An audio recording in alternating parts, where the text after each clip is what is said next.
والكرة تمشي خطيرة مرتدة، كونتر اتاك للفريق المحلي. ليفانتي عنده كرة صعبة، ليفانتي عنده كرة صعبة مش ممكن.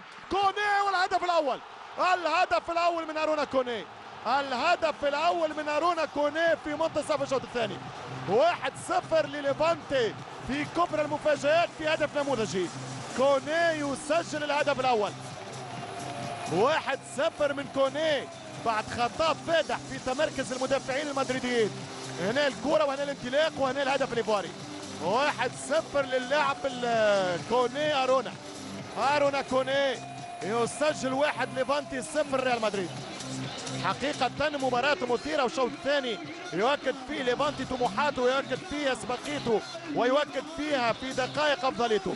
شوف الكرة، شوف كان كونتر اتاك 3-3 يحط الكرة ولا واحد يتبع كوني، وهدف بعد خطأ ساذج من الدفاع الريالي. كانوا متفوقين عدديا 4-3، كانوا هما اكثر 4-3 لدفاع الريال، ولكن سوء التمركز.